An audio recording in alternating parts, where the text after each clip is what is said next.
મૂર્તિ શાસ્ત્રમાં કઈ નથી, કારણ જે ભગવાનની મૂર્તિ છે તે તો ચિંતામણી તુલ્ય છે.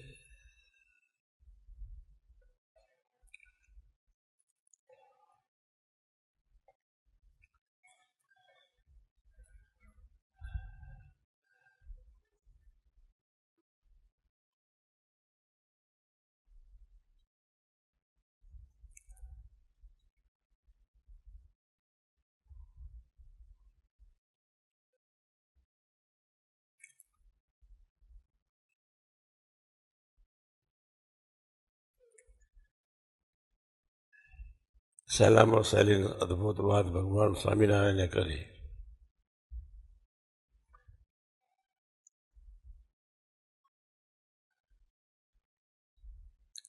અન્ય ક્ષેત્રે કૃતમ પાપમ તીર્થક્ષેત્રે વિનશ્યતિ, તીર્થક્ષેત્રે કૃતમ પાપમ વજ્રલેપ ભવિષ્યતિ. તે માટે સંતનો અવગુણ જો ન લે તો એને સત્સંગમાં દ્રઢ પ્રીતિ થાય. સત્સંગમાં દ્રઢ પ્રીતિ એટલે શું? મનુષ્ય ભાવ નહીં. સત્સંગમાં દ્રઢ પ્રીતિ એટલે શું? સહજ સ્મૃતિ. સત્સંગમાં દ્રઢ પ્રીતિ શું? સુહૃદ ભાવ વધતો જ જાય, વધતો જ જાય. ભગવતી સાથેની મૈત્રી વધતી જ જાય, વધતી જ જાય, વધતી જ જાય.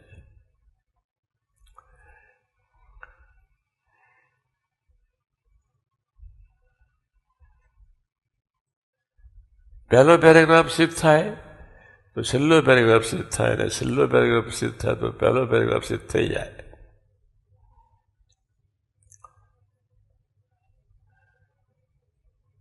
આપણે એક નિશાન રાખીએ કે કોઈ પણ ભોગે છેલ્લો પેરેગ્રાફ સિદ્ધ કરીને જ મરવું છે. અને આમે તમે અક્ષરધામમાં જવાના નથી જ્યાં સુધી ભાવફેર છે, અરુચિ છે, અભાવ છે, ડિસ્ક્રિમિનેશન છે. નિષ્ઠા દ્રઢ હોય તો જ અભાવ, અવગુણ, ભાવ, ફેર આવા શબ્દોનું બાષ્પીભવન થઈ જાય. નિષ્ઠા દ્રઢ હોય તો જ કોઈનો અભાવ ના આવે, ક્યારેય ના આવે, સપનામાં ના આવે.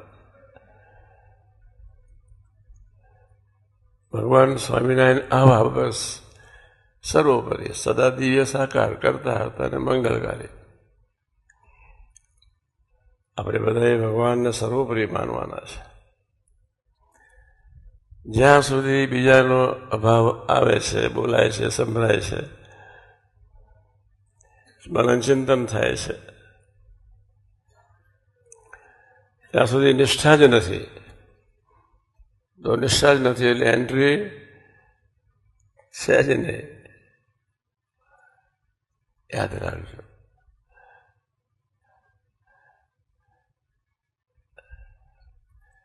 નિષ્ઠા નથી તો એન્ટ્રી નથી, ને એન્ટ્રી નથી, એન્ટ્રી છે તો જય સ્વામિનારાયણ પહેલો પેરેગ્રાફ સિદ્ધ થાય જ, થયેલો જ હોય.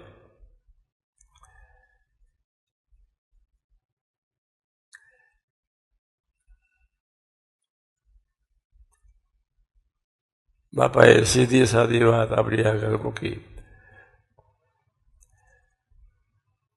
અભાવ ગુણ ફલાનું ટીકામાં પડવું નહીં, ભગવાનનું ભજન કર્યા કરવું બસ.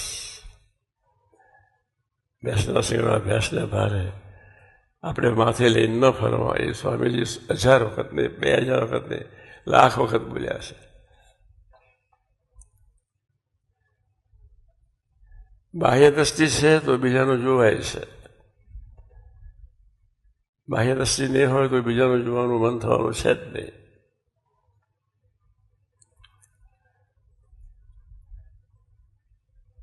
આપણે બધા જ હરિધામવાસીઓ ભૂલકુની યાત્રા પૂરું કરવા માટે જ આવ્યા છે. ગયા જન્મે પૂરી ન થઈ એટલે આ જન્મે આપણને મૂકી દીધા.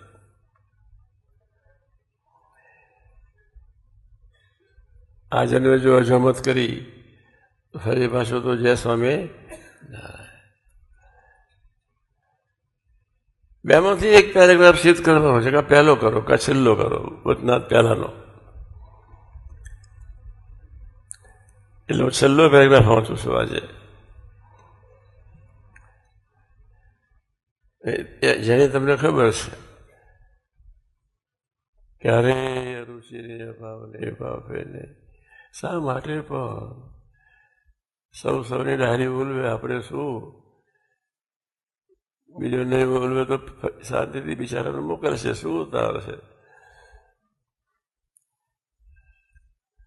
આપણે પોતા માટે ઉતાર કરવાની છે.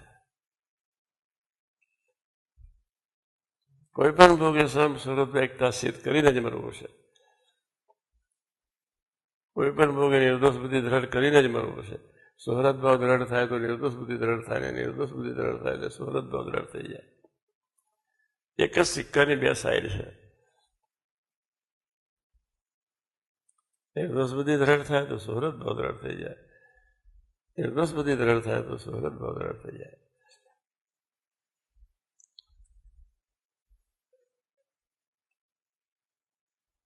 પહેલો પેરેગ્રાફ સિદ્ધ થઈ જાય તો કોઈના વિશે ક્યારેય કોઈના વિશે કોઈને જોવાનું વિચારવાનું મન થાય છે ત્યાં સુધી સત્સંગની શરૂઆત નથી. જોવાઈ ગયું, સંભળાઈ ગયું, બોલાઈ ગયું, સત્સંગની શરૂઆત જ નથી. તો પહેલો પેરેગ્રાફ આવે ક્યાંથી?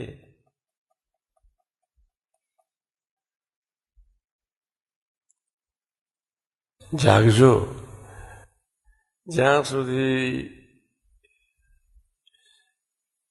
ફરવાનું ઢીકનું સંભળાય છે, બોલાય છે, વિચારાય છે, સંકલ્પ ઉઠી જાય છે, ત્યાં સુધી રખડાટ મટવાનો નથી. જ્યાં સુધી નિષ્ઠા અને મહિમા દ્રઢ નહીં થાય, સ્વરૂપ નિષ્ઠા અને મહિમા દ્રઢ નહીં થાય, ત્યાં સુધી વદનાથ પહેલું સિદ્ધ થવાનું નથી. સ્વરૂપ નિષ્ઠા અને મહિમા. સ્વરૂપ નિષ્ઠા એટલે મધ્ય 13, 18, 55, 7. આપણે તો બધા જ વાંચવાના છે. મહિમા એટલે પ્રથમ 27, 37, 62, જેતલપુર 4 અને 5.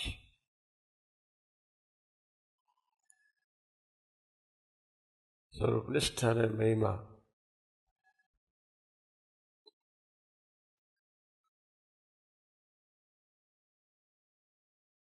એકબીજા સાથે દોસ્તી એવી રાખવો કરવો જરા ફળ સ્વરૂપે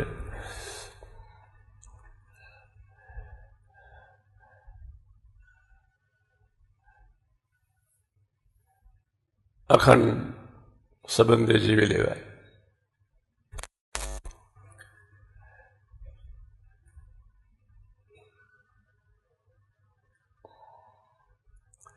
જૂનું મંદિર જ સંભાળ્યા કરવાનું છે.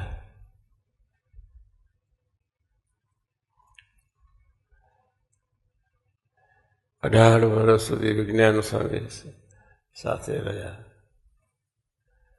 કોની સાથે? યોગી મહારાજ સાથે. યોગી મહારાજ વિજ્ઞાન સ્વામીની સેવા 18 વર્ષ સુધી.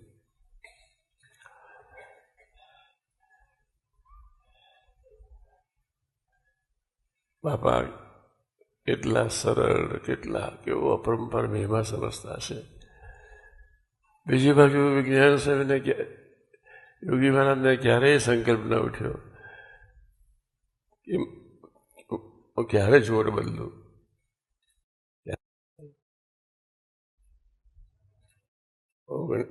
18 વર્ષ સુધી એટલે શું નિર્દોષ બુદ્ધિની સેવા કરી ગયા. આ વિજ્ઞાન સ્વામી છે એવી વિઝન જ નહીં. શાસ્ત્રી મહારાજનું સ્વરૂપ. શાસ્ત્રી મને રાજી કરવામાં આવ્યો છું, એમને રાજી કરી લેવા છે.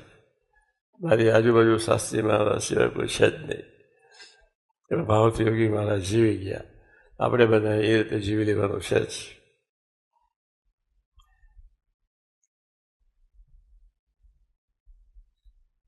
ફરીથી વાત કરું, જ્યાં સુધી બીજાનું જોવાય છે, વિચારાય છે, બોલાય છે, સંભળાય છે, ત્યાં સુધી નિષ્ઠા દ્રઢ છે જ નહીં. અને નિષ્ઠા દ્રઢ નથી એટલે ફરી પાછું પૃથ્વી પર આવવાનું છે. જ જ જ જેમ જેમ નિષ્ઠા દ્રઢ થતી જશે તેમ તેમ જય સ્વામિનારાયણ સ્વરૂપ નિષ્ઠા અને નિર્દોષ બુદ્ધિ બંને દ્રઢ થતા જ જશે, થતા જ જશે, થતા જ જશે. સર્વમંગલ સ્વામી બહુ સહજ ને સરળ આપણને મળી ગયા છે. બે શબ્દ સમજવાના છે, સ્વરૂપ નિષ્ઠા ને મહિમા. એટલે આખું વચનામૃત સમજાઈ ગયું, આખું જ વચનામૃત. સ્વરૂપ નિષ્ઠા ને મહિમા